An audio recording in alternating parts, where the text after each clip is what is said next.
The Angry Marks Podcast Network is brought to you by WrestleWork, a social network to connect, create, and share everything about pro wrestling. Check it out today at WrestleWork.com. You're listening to Emerson Whitner's NXT Report on the Angry Marks Podcast Network. It is Wednesday, March 18th, 2015, and this is your NXT audio update. I am Emerson Whitner, the one and only. I am the host of the mildly successful Wrestling Outsiders podcast. For those of you unfamiliar, I do a podcast every Wednesday night at 10 p.m. Eastern Time, 9 p.m. Central, with my brother Brian. Last night, we had an interview with the president of the National Wrestling Alliance, Mr. Bruce Tharpe, along with Part 5 of our History of WrestleMania. Our past 50 episodes and counting can be heard on blogtalkradio.com/wrestlingoutsiders. It includes live pay-per-view recaps and interviews with some great personalities, including Brian Alvarez, Stevie J, R.D. Reynolds, R.J. Brewer, and Antonio the Promise Thomas. Before we get into this week's NXT, a special programming note that next week I will be mid-flight to San Jose for WrestleMania, so I will not be doing an NXT audio update next Wednesday night. I'm not sure if I'm going to be on later in the weekend with a report or if I'm just going to double up the following Wednesday, April 1st, and cover both episodes. Keep an eye out for it, and either way, tune into my show also that night on the 1st for an awesome recap of everything that happened at WrestleMania. But speaking of things that are going to be on the road, NXT was on the road tonight from Columbus, Ohio, at the Arnold Sports Classic this week from a few weeks ago. This show was interesting. I do want to note that the arena they were in, I don't know if the arena was just small or if they filmed it horribly.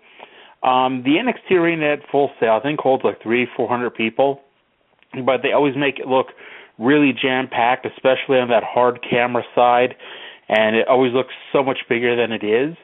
Meanwhile, on this show, the hard camera was facing the stage, and it always looked like at best there were 100 people there.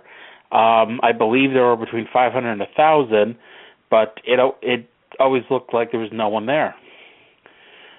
We start things off with Tyler Breeze and Kalisto, and the fans were into Kalisto. They chanted "Lucha, Lucha, Lucha" to his entrance theme. Eventually, we did get the Breeze's gorgeous chant that we're so used to. This match was pretty good. At one point, Kalisto went for a springboard something or other, but Breeze hit just a beautiful drop kick. They got a near fall 4. When Kalisto went for his comeback, he went for that move where he does a springboard into the ropes and does a back handspring into a kind of an insecurity, more of the Kofi Kingston Trouble in Paradise kick. But when he went back for the kick, Tyler knocked his head off with a supermodel kick. Kalisto was able to reattach his head and kick out just in time. Breeze did start getting frustrated, but Kalisto hit a 450 splash to Breeze, but Tyler got his hand on the ropes. Kalisto went for the Salida del Sol. Breeze pushed him off and won with the beauty shot. This show was just chock full of video packages, including a long one detailing the rather short Kevin Owens-Alex Riley rivalry, which they spun into including Finn Balor information because, of course, next week is the Kevin Owens-Finn Balor match. Backstage, Alexa Bliss was excited about challenging for the title in her hometown. Turns out there wasn't a title match, so I should probably correct that in my notes here, but whatever. Then we got a long video package looking at NXT taking over the Arnold Sports Classic. It showed them also visiting a children's hospital and Triple H being inducted into the International Sports Hall of Fame. And they also showed among the people who are sitting also being inducted was Don the Dragon Wilson, who was a commentator on the original UFC shows, and former heavyweight boxing champion Evander Holyfield.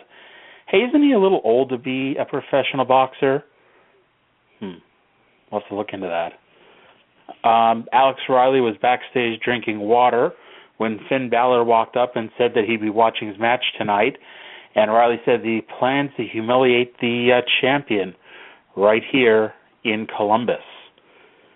They showed yet another video package, this time looking at the house show in Cleveland. It was just, it was a house show. I don't know how to explain it anymore. It was just a house show in Cleveland, and, that was it. They showed Corey Graves talking about the house show a lot, but there's nothing more to it than just that. After what seemed like a good 20 minutes of nothing, we then got another match with Wesley Blake versus Colin Cassidy. I still have no earthly idea which one is which. When they walked to the ring, one of them jumped over the other, and, it looked very athletic. And apparently Wesley Blake's the blonde-haired one because he's the one who wrestled here. I'd like to think I'll try to remember that for next week, but I don't think I will. The big thing was that one of the knocks on Enzo Amore is that the fans are going tired of his shtick, or at least that's what gets reported here and there. But I was happy to see and happy to report that the fans in Columbus played sing-along with Enzo just as well as the fans in Orlando do. The fans, of course, also hated Carmella, so I already professed my love for the people there in Columbus. Oh, and yes, Carmella is still with Colin and Enzo. Sadly, last week was not just a breakup. The fans were the story of this match. They chanted for blue pants. They're people who watch this show. They weren't just people who showed up to watch a wrestling show that just happened to be at the Arnold Sports Classic. They were there to enjoy and watch the show. Colin made his comeback when Murphy jumped up on the ring apron. Colin gave Buddy Murphy the big boot. Carmella was also on the ring apron, and so it also knocked Carmella off the ring apron. And in the confusion, Wesley Blake rolled up Colin Cassidy for the pin. Dana Brooke, one of those women that you never see on the show but are under contract, was posing during the Arnold Classic bodybuilding contest, and we were threatened that she'll be making her debut very shortly on the show. Sasha Banks versus Alexa Bliss in a non-title match. I thought I had read that Sasha won this match out and out, but and so I made the note that, if you're going to beat the hometown girl in her hometown, you might as well make it a title match. It ended in a count-out, so they still could have made it a title match, but whatever. The story of this match was that Sasha had previously broken Alexa's nose, and Sasha spent most of the match working on the nose, trying to break it again. The fans were not into Alexa. I'd like to say they weren't into the match, but no, they were quite into Sasha. They just didn't give two craps about the hometown girl. Alexa at one point did a Thez press on the outside. Sasha pulled her nose first into the ring apron, but when Sasha tried to get back up and roll into the ring, Alexa shoved her into the post, rolled in, and got the count-out victory. The fans who had just seen one of their very own win a big match over the champion booed because they wanted Sasha to win. I couldn't make that up if I tried. Kevin Owens was backstage saying he's going to make Alex Riley regret he ever gave up. He is going to make Alex Riley regret that he ever gave up his nice, cushy announcing gig, and that next week he plans to put an end to Finn Balor. Backstage, Alexa was happy about winning the match. Sasha walked in and, like the rest of us, pointed out that it was a count-out win. She never got pinned. So William Regal walked in and announced that next week they're going to have a title match. I wonder if Orlando will treat Alexa any better than her hometown crowd did.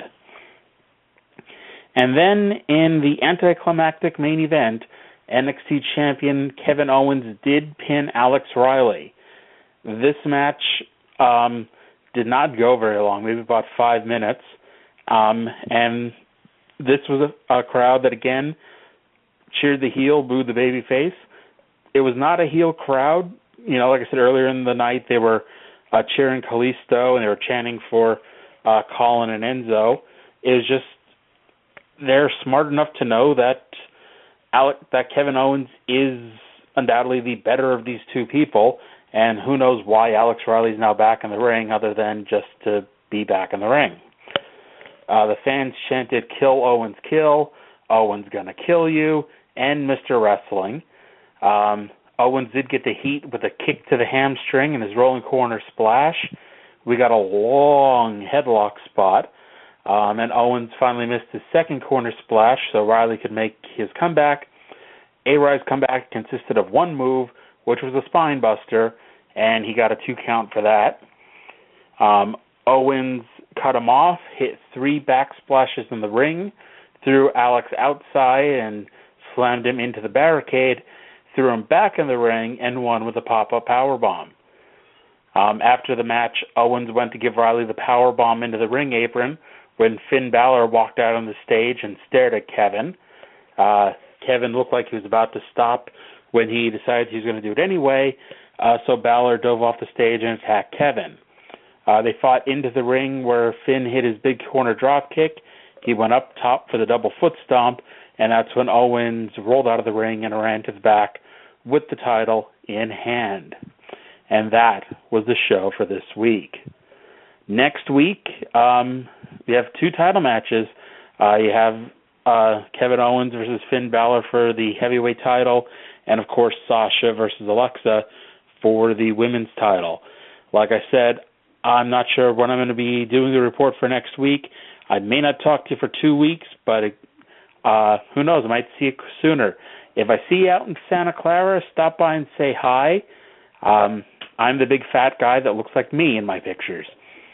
But until then, thank you for listening, and tune in every week. And once again, tune in to the Wrestling Outsiders podcast. Adios, and have a great night.